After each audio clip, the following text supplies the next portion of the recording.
मित्रों, आप सभी का भारतीय ज्योतिष एवं अनुसंधान केंद्र में स्वागत है।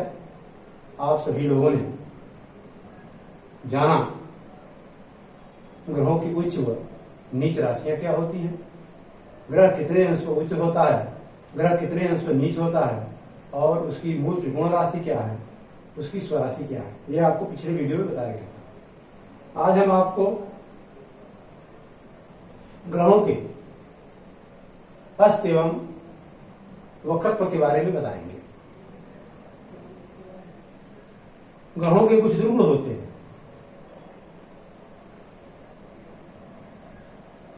जिसमें ग्रह अपना खराब फल देता है। जैसा कि बताया गया कि जब ग्रह अपनी नीच राशि में हो, जब ग्रह अपनी शत्रु राशि में हो, जब ग्रह दो स्थान में पड़ा हो, 6, 8, 12वें स्थान को दो स्थान कहा जाता है।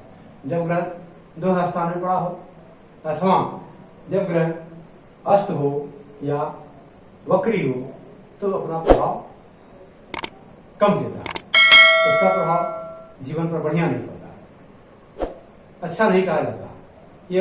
यह ग्रहों के दुर्गुण होते हैं। वक्री होना, अस्त होना, नीच होना, शत्रु राशिगत होना और दो स्थान में पड़ना, इसमें ग्रह अपना अच्छा फल नहीं देता। तो हम आइए जानते हैं कि कब ग्रह अस्त होता है और कब वक्रत्व होता है। जब ग्रह, हम आइए इसके बारे में जानते हैं। जब ग्रह सूर्य के नजदीक आ जाता है या सूर्य के साथ में होता है, एक ही राशि में होते हैं दोनों, अथवा नजदीक आने पर ग्रहों का प्रभाव सूर्य के नजदीक आने पर कम हो जाता है, उनका प्रकाश क्षीण हो जाता है। सूर्य के प्रकाश के आगे उनका प्रकाश बिल्कुल दिखाई नहीं देता। इस नाते हम कहते हैं कि ग्रह अस्त है। और अस्त ग्रह अपना प्रभाव नहीं दे पाता, अपना शुभ प्रभाव नहीं दे पाता।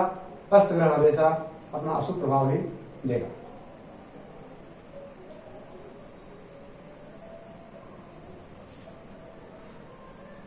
इसी तरह से वक्री ग्रह भी हो, जब वह वक्र होते हैं, जब ग्रह जो है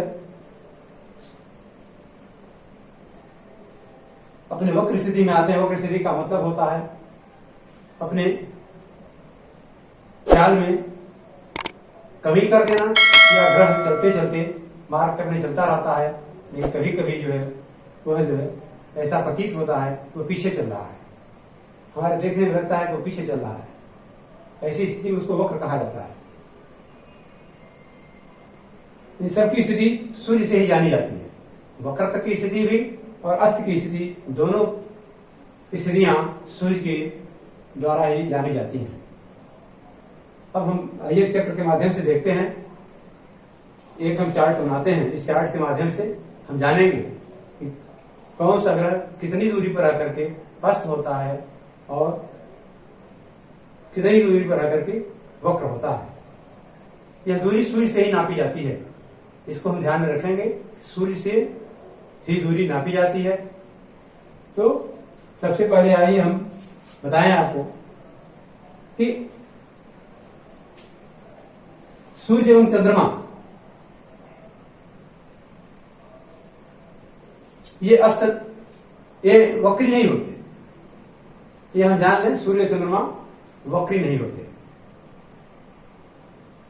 बाकी अस्त चंद्रमा भी होता है, मंगल भी होता है, बुध भी होता है, गुरु भी होता है, शुक्र भी होता है, शनि भी होता है। सभी ग्रह सूर्य के नजदीक आने पर अस्त होते हैं। तो हम चार्ट बनाते हैं।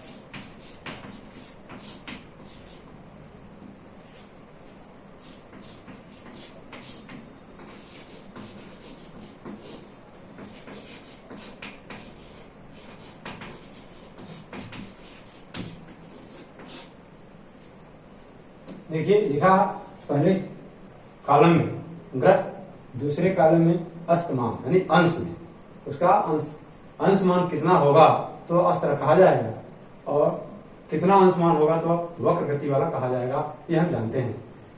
पहला ग्रह है सूर्य के बाद चंद्रमा।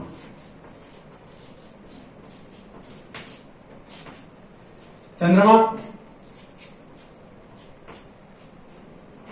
सूर्य की 12 अंश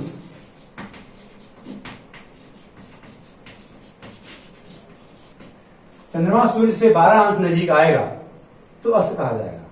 चंद्रमा सूर्य के 12 अंश नजीक आने पर, चाहे वह पिछली राशि में हो, पिछली राशि से नजीक में हो, या आगे वाली राशि से नजीक में हो, सूर्य के बाद दूसरी राशि में नजीक में हो, यानी 12वीं या दूसरी 12वीं या दूसरी राशि में अगर चंद्रमा 12 अंश तक सूर्य के नजीक है तो अस्त कहा जाएगा।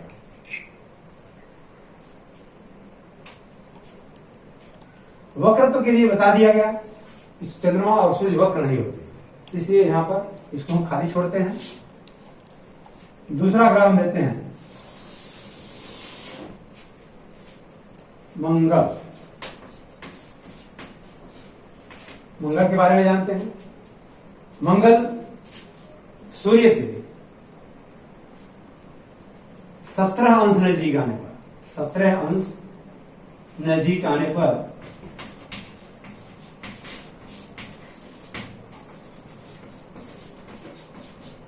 चंद्रमा मंगल सूर्य से 17 अंश नजदीक आने पर अस्त होता है।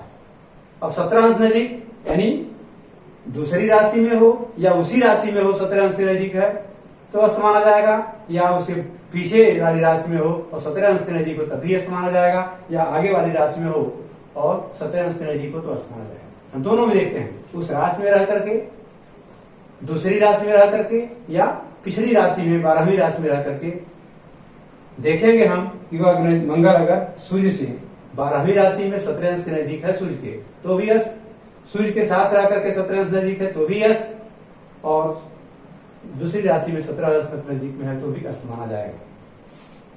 तो इसकी वक्र गति सूर्य से जब यह 135 अंश दूर होता है, मंगल सूर्य से 135 अंश की दूरी पर होता है, यानी हम कह सकते हैं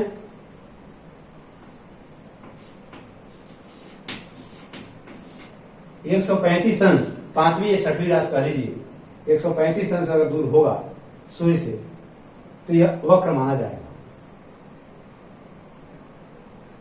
135 अंश का मतलब हो गया 5वीं राशि, 30 अंश की एक राशि होती है, 30 से 120, यानी 5वीं राशि में या 5वीं राशि से आगे अगर है तो यह अस्त माना जाएगा। हम इसको देखेंगे तो मंगल के लिए भी देख सकते हैं कि पीछे से हम जाने, मंगल से सूर्य 5वीं राशि में हो, मंगल से सूर्य 135 अंश दूर हो, अस्त माना जाएगा। यह ध्यान में रखेंगे हम, मंगल से उस ग्रह से हम मानेंगे 135 अंश दूर।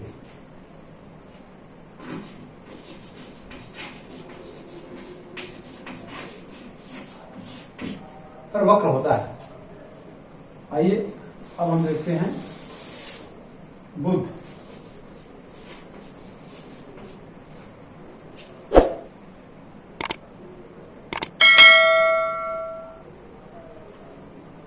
बुध ग्रह सूर्य से 13 अंश की दूरी पर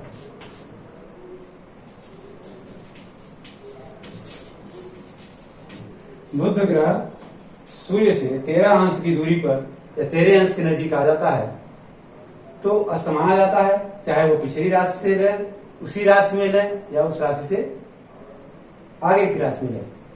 सूर्य से 13 अंश दूर होना चाहिए, यह अस्त माना जाएगा।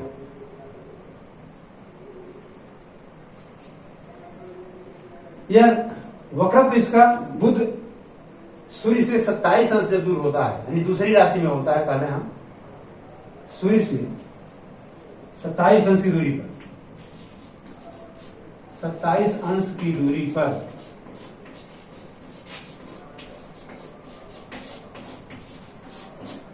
सूर्य 27 अंश की दूरी पर सूर्य से अगर बुध 27 अंश की दूरी पर है तो वक्र होता है।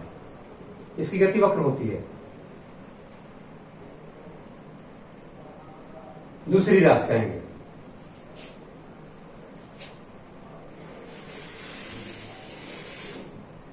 बृहस्पति।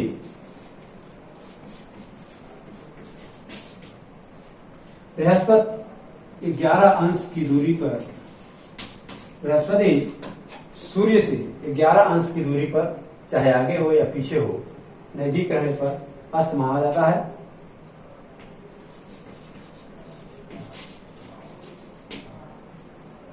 और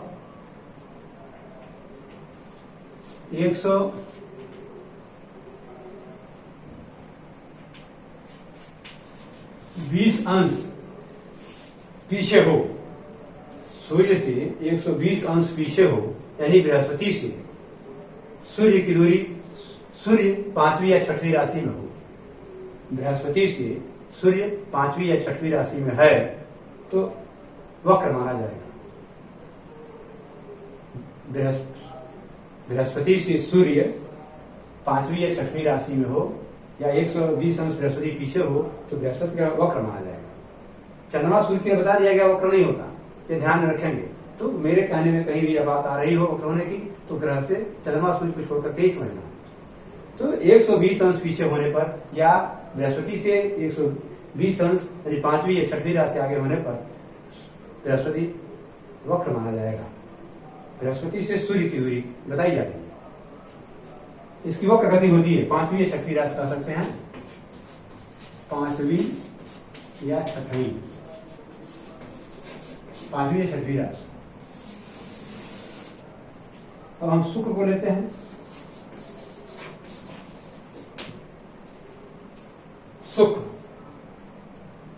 शुक्र सूर्य से 9 अंश की दूरी पर, 9 अंश के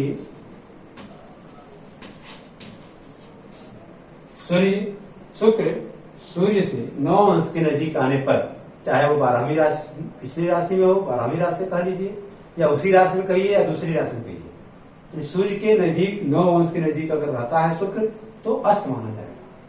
यह अस्तमान इसलिए बताया जा रहा है, कितने लोग इसमें भ्रम खा जाते हैं, नहीं समझ पाते हैं। सीधे सीधे कुछ राशि में बैठा हुआ है, सूर्य के साथ शुक्र है तो लोग कह देते हैं अस्त है। ऐसा नहीं है, उसके अंशमान को हमें देखना जरूरी होता है। तो हम अंशमान देखें, 9 अंश के नजदीक होने पर अस्त, और दूसरी राशि 27 अंश के नजदीक होने पर वक्र माना जाता है। 27 अंश दूसरी राशि में सूर्य से दूसरी राशि या शुक्र से दूसरी राशि में सूर्य हो तो यह वक्र गति में होता है। यह ध्यान में रखेंगे, इसका वक्रत्व होता है।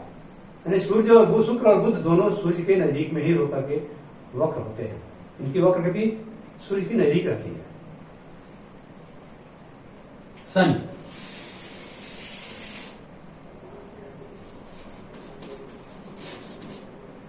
शनि 15